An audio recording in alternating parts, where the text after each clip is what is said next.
So, mentioned it a couple of times, Taree and a whole bunch of areas around it still affected by floods that happened 6 months ago. The local community has now been told that many of the small business areas of support have now been turned off. This conversation is about holding people to account. It's one thing for them to turn up when it's their lead story on the news, but where are they weeks and months later? Well, I'll tell you who is still there. That's Tanya Thompson, who's the Myall Lakes MP. She's of the community, she represents them, and she's been fighting for them in the parliament and now on the telly as well after what we learnt today. Lovely to see you, mate. Thank you for having me. So put simply, it seems the message was computer says no. Which computer and where? The idea that, oh, there's not enough money in the budget. I mean, we all don't believe that because literally today the Premier, who I like, but still the Premier's running around today showing us $100 million that they've spent tarting up what used to be a car park in Sydney. So they've got the money if they want it. Yeah, they have the money. I mean, the Minister for Regional Roads and Transport announced $200 million for potholes for Sydney. So they have the money. They have the money there. They just don't have the money for regional New South Wales. So what are the types of payments? There's $25,000 for small business. Yes. And what have you known locals are using that for to keep the business alive? So first of all, they have to apply for a $5,000 initial payment, and then they have to submit invoices for the $20,000 in retrospect. So it's not really a grant, it's reimbursement, right, so to speak, in layman's terms. But like an instant asset write-off style thing. Kind of thing, yeah. Guaranteed tax return. It's to reopen the doors, it's to build back, to recover. You know, get some staff in there to... So this doesn't cost government money until the business has spent the money to try to keep itself alive. That's correct, yes. Same for primary producers, the same system applies.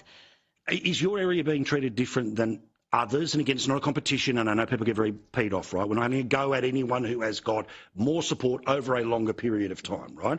But is there a direct line between how your guys have been screwed over but others weren't? Yeah, they changed the guidelines. So they changed the goalpost dramatically where with Lismore, for example, with the previous major flood, the money was upfront. So the businesses did not have to find this money first. It was given to them. Wow. So they were able to just get in and get it done and reopen and reestablish themselves and collect themselves and get on with it. And then now they have to find all of this themselves and prove things to the departments, to the bureaucrats, to the government.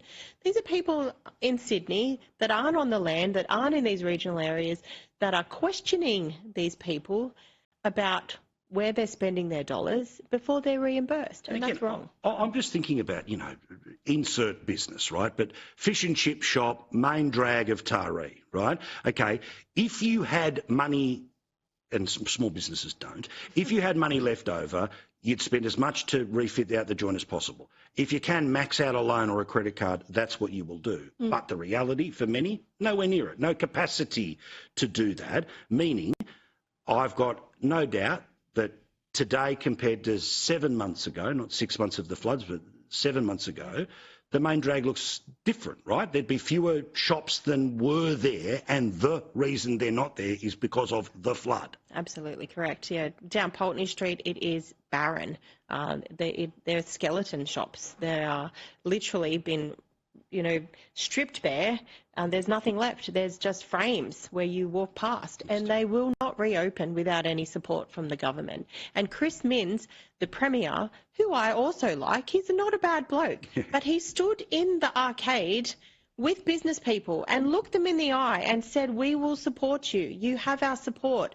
There is no support. You cannot do that. You can't give people assurances and then turn your back on them and not answer them. Sorry, Tanya. So it's great we have this conversation now because it's about kicking people up the arse. It's great that you got coverage in the papers. Give me an idea in the Parliament, because forgive me, I'm not paying attention to New South Wales question time as much as I used to when I worked in the building, but still, would the Premier know what you are talking about? Absolutely. You have said it to his face. I have written to the Premier 3 or 4 times. I have spoken to the Premier. I've written to the Treasurer. I've invited them to the Myall Lakes. I've written to Janelle Saffin on multiple occasions.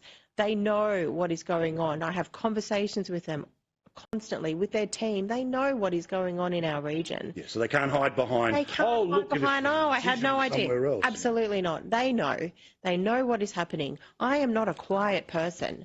You can tell that. Oh, My community knows that. That's why I'm a regional MP. Tell me about your socials. Anyone watching us in Myall Lakes, probably they've already, let me guess, there's a magnet with the calendar on the fridge or something like that. But how are the socials? How do people who may want to join the fight? Jump on my Facebook page and have a look and see. I'm sharing the videos. We asked questions in the upper and the lower house today of Treasury and of Janelle. Who's blocking this? Why is this stalling? We got the dance around, we got the run around. No one wants to put their hand up. And if it was good enough for her community when she was hurting, why not good enough for your community? Yeah, why isn't it good enough for the Myall Lakes? Very good point. Yeah. Tanya, thank you so much. Tanya Thompson, you are awesome. That is a great local MP.